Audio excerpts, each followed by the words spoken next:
আসসালামু আলাইকুম। স্বাগত জানাচ্ছি বিবিসি আন্তর্জাতিক সংবাদে। সংবাদের শুরুতেই থাকছে সংবাদ শিরোনাম। আন্তর্জাতিক অঙ্গনে তাজা আপডেট সংবাদ। প্রথমেই জানিয়ে দেব, ইসরায়েলকে মোক্ষম জবাব দিতে প্রস্তুত ইয়েমেন। এরপর জানাবো, বিশ্বকে ১৫০ বার উড়িয়ে দেওয়ার শক্তি আমাদের আছে বলছেন ট্রাম্প। এরপর জানাবো, ইরানে ৮টি পারমাণবিক বিদ্যুৎ কেন্দ্র নির্মাণ করবে রাশিয়া। এদিকে ট্রাম্পের সামরিক হুমকি নিয়ে নাইজেরিয়ার প্রতিক্রিয়া। এবং সর্বশেষ জানিয়ে দেব, নতুন স্নায়ুযুদ্ধ কি আসন্ন। এতক্ষণ শুনছিলেন সংবাদ শিরোনাম, এখন বিস্তারিত। অনুরোধ থাকবে ভিডিওটিতে একটি লাইক দিন, কমেন্টস করে জানিয়ে দিন আপনি কোন জেলা থেকে বা কোথা থেকে এই সংবাদটি শুনছেন। ইসরায়েলকে মোক্ষম জবাব দিতে প্রস্তুত ইয়েমেন।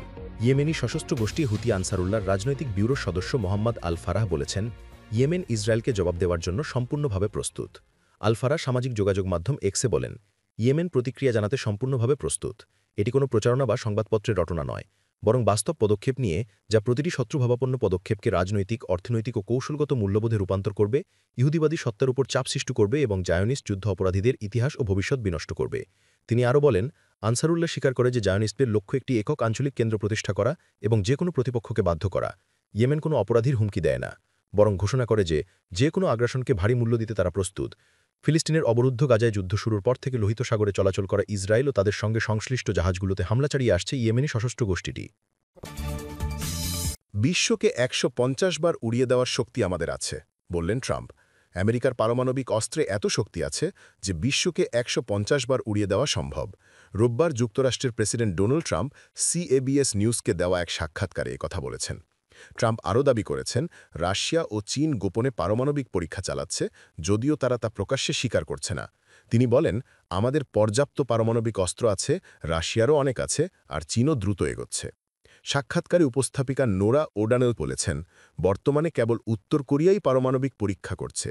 এখানেই ট্রাম্প পাল্টা মন্তব্য করে বলেন, অন্য দেশগুলো পরীক্ষা চালাচ্ছে, আমরাই একমাত্র দেশ হিসেবে পড়ে যাওয়ার মতো হতে চাই না। ট্রাম্প কয়েকদিন আগে ৩০ বছরেরও বেশি সময় পর পারমাণবিক পরীক্ষা পুনরায় চালানোর নির্দেশ দিয়েছিলেন। তিনি বলেন, অস্ত্র তৈরি করে তা পরীক্ষা না করা বাস্তবসম্মত নয়। পরীক্ষা না করলে জানা যায় না এটা কাজ করে কিনা। ট্রাম্প যুক্তরাষ্ট্রের পারমাণবিক ক্ষমতা নিয়েও গর্ব ব্যক্ত করে বলেন, আমাদের কাছে বিশাল পারমাণবিক শক্তি আছে, যা অন্য দেশের তুলনায় সেরা। রাশিয়া দ্বিতীয় স্থানে, চীন এখনও পিছিয়ে, তবে ৫ বছরের মধ্যে তারা সমান পর্যায়ে পৌঁছাতে পারে। ইরানে ৮টি পারমাণবিক বিদ্যুৎ কেন্দ্র নির্মাণ করবে রাশিয়া। রাশিয়ার সহযোগিতায় ৮টি নতুন পারমাণবিক বিদ্যুৎ কেন্দ্র নির্মাণ করতে যাচ্ছে ইরান। এটি দেশের পরিচ্ছন্ন ও টেকসই জ্বালানি উৎপাদন সম্প্রসারণের প্রচেষ্টার অংশ বলে ঘোষণা করেছেন ইরানের পরমাণু শক্তি সংস্থা এইওআই এর প্রধান মোহাম্মদ ইসলামী ঘোষণা করেছেন। মোহাম্মদ ইসলামী জানান, ইরান ও রাশিয়ার সরকারের মধ্যে ৮টি পারমাণবিক বিদ্যুৎ কেন্দ্র যৌথভাবে নির্মাণের জন্য একটি নতুন চুক্তি সম্পন্ন হয়েছে। তিনি ব্যাখ্যা করেন, এই সহযোগিতার আওতায় ৪টি কেন্দ্র বুশেহের অঞ্চলে এবং বাকি ৪টি দেশের বিভিন্ন স্থানে নির্মিত হবে, যার সুনির্দিষ্ট অবস্থান পরবর্তীতে সরকার ঘোষণা করবে। ইসলামীর মতে, পরিকল্পনাটির লক্ষ্য দেশের বিভিন্ন অঞ্চলে পারমাণবিক বিদ্যুৎ কেন্দ্র স্থাপন করা, যাতে স্থিতিশীল ও পরিচ্ছন্ন পারমাণবিক জ্বালানির মাধ্যমে ইরানের ক্রমবর্ধমান বিদ্যুৎ চাহিদা পূরণ করা নিশ্চিত করা যায়। তিনি আরও জানান, ইরানের উত্তর উপকূলে একটি পারমাণবিক বিদ্যুৎ কেন্দ্র নির্মাণের প্রয়োজনীয়তা রয়েছে। ব্যাপক প্রচেষ্টার পর গোলেস্তান প্রদেশে একটি কেন্দ্র নির্মাণের প্রকল্প শুরু হয়েছে এবং ইতোমধ্যেই উপযুক্ত স্থান নির্ধারণ করা হয়েছে। পরমাণু শক্তি সংস্থার এই প্রধান আরও বলেন, রাশিয়ার সহযোগিতায় নতুন বিদ্যুৎ কেন্দ্রগুলোর নির্মাণ ইরানকে ২০,০০০ মেগাওয়াট পারমাণবিক বিদ্যুৎ উৎপাদনের সক্ষমতা অর্জনে সহায়তা করবে, যা দেশের দীর্ঘমেয়াদী জ্বালানির স্বনির্ভরতা ও টেকসই উন্নয়নের পথে একটি গুরুত্বপূর্ণ অগ্রগতি নির্দেশ করে। ট্রাম্পের সামরিক হুমকি নিয়ে নাইজেরিয়ার প্রতিক্রিয়া। নাইজেরিয়ায় খ্রিস্টানদের উপর গণহত্যার অভিযোগ তুলে সামরিক অভিযানের হুমকি দিয়েছেন যুক্তরাষ্ট্রের সাবেক প্রেসিডেন্ট ডোনাল্ড ট্রাম্প। তবে নাইজেরিয়া এসব অভিযোগ ভিত্তিহীন ও বিভ্রান্তিকর বলে জানিয়েছে, খবর আল জাজিরার। রোববার ট্রাম্প বলেন, ওরা খ্রিস্টানদের গণহারে হত্যা করছে, এটা হতে দেওয়া হবে না। তিনি আরও জানান, যুক্তরাষ্ট্র নাইজেরিয়ায় সেনা পাঠানো বা বিমান হামলার মতো বিকল্প বিবেচনা করছে। এর জবাবে নাইজেরিয়ার পররাষ্ট্র মন্ত্রণালয়ের মুখপাত্র কিমিয়েবি ইমোমোটিমি এবিয়েনফা বলেন, আমাদের দেশে কোনো খ্রিস্টান গণহত্যা ঘটছে না। সন্ত্রাসীরা ধর্ম নির্বিশেষে মানুষ হত্যা করছে, খ্রিস্টান, মুসলিম, এমনকি ঐতিহ্যবাহী উপাসকেরও নিহত হচ্ছেন।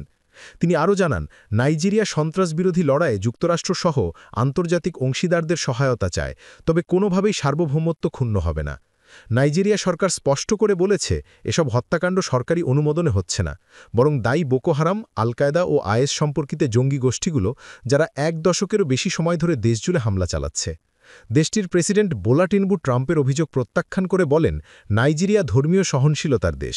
মুসলিম ও খ্রিস্টান উভয় সম্প্রদায়ের নেতাদের সঙ্গে আমাদের নিয়মিত যোগাযোগ রয়েছে। তিনি সাম্প্রতিক সময়ে এক খ্রিস্টান জেনারেলকে নতুন প্রতিরক্ষামন্ত্রী হিসেবে নিয়োগ দেন। মানবাধিকার সংগঠন ও বিশ্লেষকরা বলছেন, ট্রাম্পের খ্রিস্টান গণহত্যা দাবি তথ্যভিত্তিক নয়। যুক্তরাষ্ট্রভিত্তিক গবেষণা সংস্থা অ্যাকলেইডের তথ্য অনুযায়ী চলতি বছরে নাইজেরিয়ায় 63টি হামলার মধ্যে ধর্মীয় কারণে খ্রিস্টানদের লক্ষ্য করে হামলার সংখ্যা মাত্র 50টি। বিশ্লেষক বুলামা বুকার্তি আল জাজিরাকে বলেন, এটি যুক্তরাষ্ট্রের ডানপন্থী গোষ্ঠীগুলোর প্রচারিত একটি বিপজ্জনক মিথ। নাইজেরিয়া সংঘাত ধর্মীয় নয়, এটি রাজনৈতিক ক্ষমতা, ভূমি, জাতিগত ও দস্যুতার জটিল সংঘর্ষ। ওয়াশিংটন ভিত্তিক কাউন্সিল অন ফরেন রিলেশনসের আফ্রিকা বিষয়ক গবেষক এবেনেজার উবাদারে বলেন, নাইজেরিয়াকে দমন নয়, বরং সহায়তা করা উচিত। মার্কিন আগ্রাসন উল্টো পরিস্থিতি খারাপ করবে। নতুন স্নায়ুযুদ্ধ কি আসন্ন? যুক্তরাষ্ট্রের প্রেসিডেন্ট ডোনাল্ড ট্রাম্প 30 অক্টোবর দেশটির প্রতিরক্ষা দপ্তরকে পারমাণবিক অস্ত্র পরীক্ষা ফের শুরু নির্দেশ দিয়েছেন। মার্কিন প্রেসিডেন্টের নির্দেশ বাস্তবায়িত হলে ওয়াশিংটন প্রায় 33 বছর পর ফের এমন অস্ত্র পরীক্ষা চালাবে। পাশাপাশি তাদের মিত্র দক্ষিণ কোরিয়াকে পারমাণবিক শক্তিচালিত সাবমেরিন তৈরির অনুমোদন দেন ট্রাম্প। 29 অক্টোবর এপেক ফোরামের শীর্ষ সম্মেলনের আগে দক্ষিণ কোরিয়ার গিয়ংজু শহরে দেশটির প্রেসিডেন্ট লি জে মিউংয়ের সঙ্গে সাক্ষাৎকালে এ অনুমোদন দেন তিনি। এই সিদ্ধান্ত এমন সময় এলো যখন রাশিয়ার নতুন পারমাণবিক শক্তিচালিত ক্ষেপণাস্ত্র বুরেভেস্তনিক পরীক্ষা নিয়ে বিশ্বজুড়ে হইচই পড়ে গেছে। ট্রাম্পের দাবি, চীন দ্রুত নিজেদের পারমাণবিক অস্ত্রের ভাণ্ডার গড়ে তুলছে, তাই চীন রাশিয়াকে মোকাবিলায় এমন নির্দেশনা দেন ট্রাম্প। এতে প্রশ্ন উঠছে, তাহলে কি ফের স্নায়ুযুদ্ধের সূচনা হচ্ছে? সম্প্রতি আল জাজিরার এক এক্সপ্লেনারে এর আদ্যোপান্ত তুলে ধরা হয়েছে। ট্রাম্প কি বলেছেন? নিজের সামাজিক যোগাযোগ মাধ্যম ট্রুথ সোশ্যাল প্ল্যাটফর্মে লিখেছেন, অন্য দেশগুলোর পরীক্ষামূলক কর্মসূচির কারণে আমি যুদ্ধ বিভাগকে, সাবেক প্রতিরক্ষা দপ্তরকে নির্দেশ দিয়েছি যাতে তারা আমাদের পারমাণবিক অস্ত্র পরীক্ষাও সমানভাবে শুরু করে। ট্রাম্প আরও বলেন, যদিও যুক্তরাষ্ট্রের কাছে অন্য যে কোনো দেশের চেয়ে বেশি পারমাণবিক অস্ত্র রয়েছে, কিন্তু চীন আগামী 5 বছরের মধ্যে সমকক্ষ হয়ে যাবে। এর কয়েক মিনিট পরেই এপেক সম্মেলনের ফাঁকে দক্ষিণ কোরিয়ার বুসানে চীনের প্রেসিডেন্ট শি জিনপিংয়ের সঙ্গে বৈঠকে বসেন ট্রাম্প। চীন ও রাশিয়া কি সত্যিই যুক্তরাষ্ট্রের জন্য পারমাণবিক হুমকি? চীন 5 বছরের মধ্যে যুক্তরাষ্ট্রের পারমাণবিক ভাণ্ডারের সমকক্ষ হতে পারে, এমন দাবি ট্রাম্প কেন করছেন তা স্পষ্ট নয়। তবে এটা সত্য যে যুক্তরাষ্ট্র ও রাশিয়া ধীরে ধীরে তাদের পারমাণবিক অস্ত্রের পরিমাণ কমাচ্ছে, অন্যদিকে চীন তার ভাণ্ডার বাড়িয়ে চলেছে। ফেডারেশন অফ আমেরিকান সায়েন্টিস্টসের মতে 2022 সালে চীনের পারমাণবিক অস্ত্রের সংখ্যা ছিল 350টি। অন্যদিকে স্টকহোম ইন্টারন্যাশনাল পিস রিসার্চ ইনস্টিটিউটের মতে 2023 সালে এই সংখ্যা 410-এ পৌঁছে। কিন্তু এর বিপরীতে 2023 সালে যুক্তরাষ্ট্রের পারমাণবিক অস্ত্রের সংখ্যা ছিল 3708টি। রাশিয়ার ক্ষেত্রে বিষয়টি আরও জটিল। গত 26 অক্টোবর পুতিন ঘোষণা করেন, রাশিয়া সফলভাবে পারমাণবিক শক্তিচালিত বুরেভেস্তনিক ক্রুজ ক্ষেপণাস্ত্রের পরীক্ষা চালিয়েছে।